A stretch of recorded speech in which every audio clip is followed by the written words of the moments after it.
Um, I am going to talk about body dysmorphia today because I am kind of trying to focus on some of that sort of stuff in therapy at the moment. Um, I've not been diagnosed with body dysmorphia, but the psychiatrist I saw a few weeks ago said that I displayed a lot of traits of someone with body dysmorphia. He doesn't like labeling people, so that's not what it was really about. It was more about me kind of understanding more about myself, and I've never really been assessed properly by a psychiatrist, funnily enough. So, body dysmorphia is obviously something that I feel is gaining slightly more traction in the press at the moment. There are a lot more articles that I'm noticing about it, and I think it's great that it's being recognised more.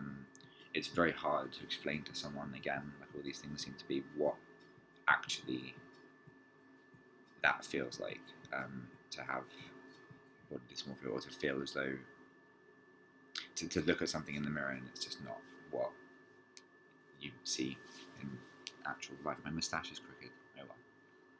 I think I said that last time. Anyway,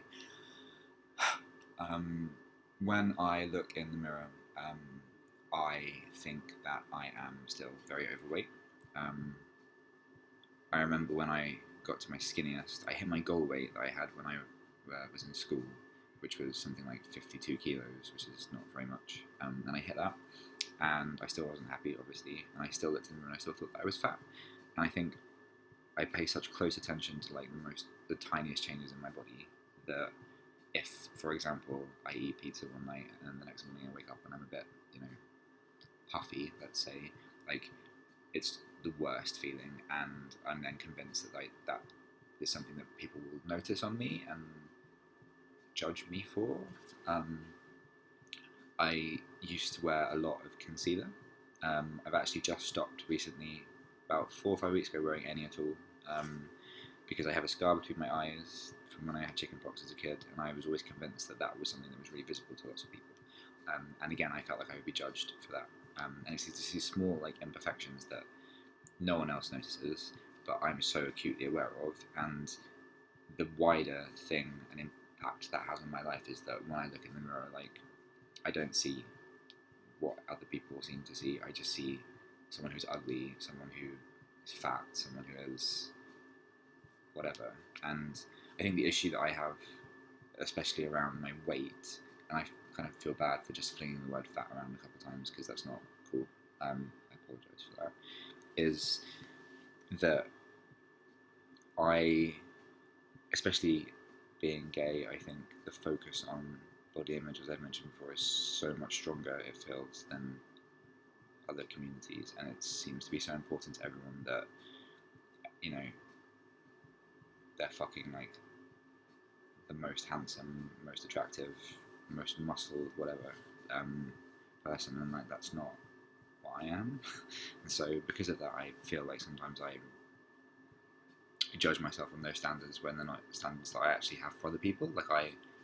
It's weird. Like, the body that I want for myself is not something that I find attractive in other people.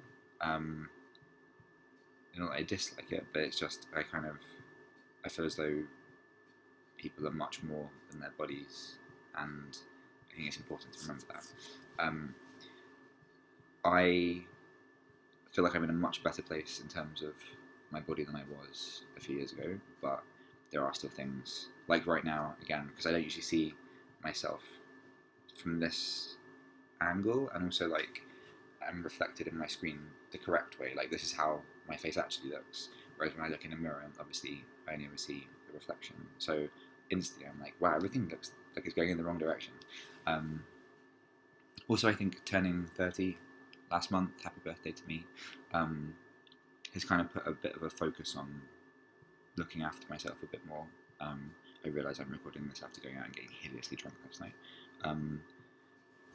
But it's something that's always going to be a battle, and I know that, and I know I'm not going to wake up one day and look in the mirror and be fully happy. But I think being able to let go of those smaller things and not focus and kind of dwell over those minor imperfections that I perceive to be imperfections that maybe other people wouldn't, perceive to be imperfections is something that's really important to try and do. So I think with that, it kind of ties for me into bulimia and things like that, and that's always something that's going to be there as well. I think it's always a coping mechanism, always has been. I'm going to make a confession, which is that very recently, for the first time, so bulimia for me has always been I would eat a lot of food in a very short space of time and then just fall asleep. Like that was my kind of thing, and like go to the supermarket and buy like 8 bags of those really amazing giant cookies and like some peanut M&Ms and